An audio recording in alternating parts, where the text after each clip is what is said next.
నమస్కారం. నేను మీ doctor చిన్నమై లంజిరెడ్డిని. Graduates సమస్యల పరిష్కారానికి మీ గొంతుకనే వస్తున్నాను.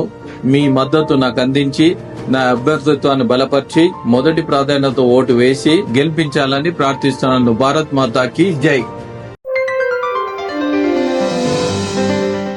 సైబరాబాద్ కమిషనరేట్ పరిధిలోని సైబర్ క్రైమ్ స్టేషన్లో తెలుగు వైబ్ అనే ట్విట్టర్ హ్యాండిల్ ద్వారా మరి మా పార్టీ సీనియర్ నాయకులు గత 24 సంవత్సరాలుగా తెలంగాణ ఉద్యమంలో తద్వారా వచ్చిన తెలంగాణ రాష్ట్రంలో కీలక భూమిక పోషించిన మరి హరీష్ రావు గారి మీద చాలా డిరాగేటరీ అంటే చాలా అసభ్యకరంగా అవమానపరిచే విధంగా ఒక పోస్టులు చేయడం జరిగింది.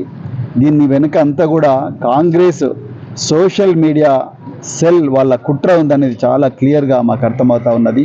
అదే అనుమానంతో ఈరోజు సైబరాబాద్ సైబర్ క్రైమ్ స్టేషన్లో ఈరోజు కంప్లైంట్ ఇవ్వడం జరిగింది.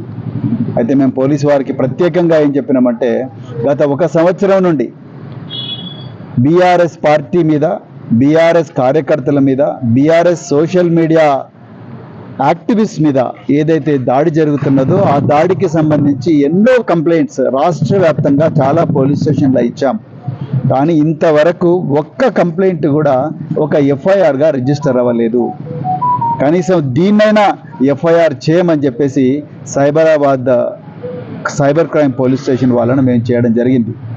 ఎందుకంటే ఇదే సైబర్ క్రైమ్ స్టేషన్ అడ్డం పెట్టుకొని రేవంత్ రెడ్డి ప్రభుత్వం బీఆర్ఎస్కి చెందిన సోషల్ మీడియా యాక్టివిస్ట్ మీద ప్రతి చిన్న విషయం మీద కూడా మరి ఎఫ్ఐఆర్ రిలీజ్ చేస్తూ ఉన్నారు. మా కార్యకర్తలను లేని చట్టాలను ముందర పెట్టి అరెస్ట్ చేస్తూ ఉన్నారు.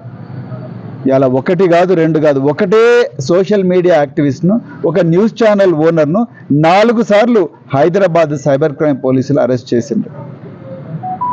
బెయిల్ ఇచ్చే పరిస్థితి ఉన్నప్పటికీ కూడా 35 క్లాస్ 3 BNSS ప్రకారము ఈ చట్టాల్లో బెయిలు సదుపాయం ఉన్నప్పటికీ కూడా వీళ్ళందరినీ కూడా రాత్రి 2 గంటలకు మేజిస్ట్రేట్ ముందర ప్రొడ్యూస్ చేసి వాళ్ళను విపరీతమైన హింస పెడతా ఉన్నారు.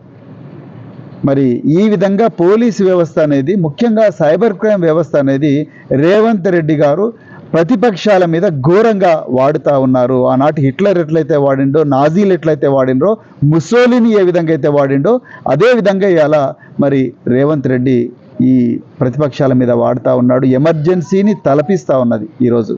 అందుకొరకే మరొక్కసారి మేము ఈరోజు సైబర్ క్రైమ్ పోలీస్ స్టేషన్కి వచ్చి ఈరోజు బీఆర్ఎస్ పార్టీ నాయకుల మీద జరుగుతున్న అసత్య ప్రచారం, మానసిక దాడిని మరి ఒక ఎఫ్ఐఆర్గా రిజిస్టర్ చేయాలని వచ్చాము.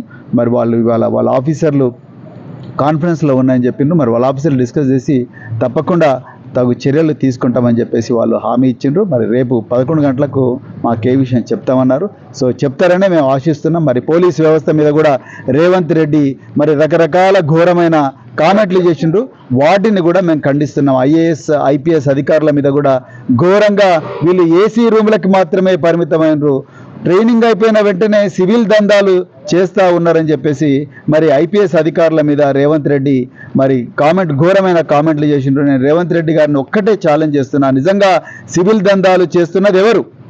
మీరు చేస్తున్నారు. మీ అన్నదమ్ములందరూ కలిసి సివిల్ దందాలు చేస్తున్నారు. కల్వకుర్తిలో కుందారం భూములు కానీ, అజ్లాపూర్ భూములు కానీ, లేకపోతే కల్వకుర్తి నుంచి తుక్కుగూడ దాకా ఉన్న రైట్ లెఫ్ట్ భూములన్నింటినీ కూడా అక్రమంగా ఆక్రమిస్తున్నది మీరు.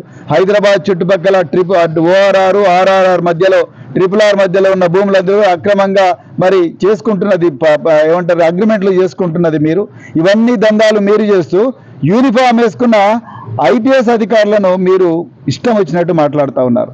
మన కేటీఆర్ గారు సిరిసిల్లలో వాళ్ళ కలెక్టరు, నువ్వు బీఆర్ఎస్ పార్టీ నాయకుడు అయితే నువ్వు కాంగ్రెస్లో ఏరితేనే మంచిగా ఉంటుంది అని అన్నారని చెప్పేసి ఆయన ఒక కామెంట్ చేస్తే IPS association, IAS association KTR గారి వ్యాఖ్యలను ఖండించారు. మరి అలా నేను అడుగుతా ఉన్నా, ఇదే IAS అసోసియేషన్, అదే IPS అసోసియేషన్ మీరు ముఖ్యమంత్రి గారి వ్యాఖ్యలను ఖండించగలరా? మీ నిజాయితీని నిరూపించుకోండి. నేను ఒక యూనిఫామ్ సర్వీసెస్కి చెందిన అధికారిగా, నేను మాజీ అధికారిగా నేను మాట్లాడుతున్నా. మరి ముఖ్యమంత్రి చేసిన ఘోరమైన కామెంట్లు మీరు ఒప్పుకుంటున్నారా? మీరు ఖండించకపోతే మీరు ఒప్పుకున్నట్టే. అందుకొరకు ఇలాంటి దుర్మార్గమైన వ్యవస్థ ఇవాళ తెలంగాణ రాష్ట్రంలో నడుస్తున్నది. అందులో భాగంగానే మరి ఇప్పుడైనా కనీసం కళ్ళు తెరిచి నిజాన్ని నిజంగా, అబద్ధాన్ని అబద్ధంగా మరి చూసి న్యాయపూరితంగా మీరు యాక్షన్ తీసుకోవాలని చెప్పేసి, న్యాయబద్ధంగా రాజ్యాంగబద్ధంగా యాక్షన్ తీసుకోవాలని చెప్పేసి మరి పోలీసులను కోరడం జరిగింది. మరి మేము తప్పకుండా మాకు న్యాయం జరుగుతుందనే ఆశతోనే ఉన్నాం. చూద్దాం.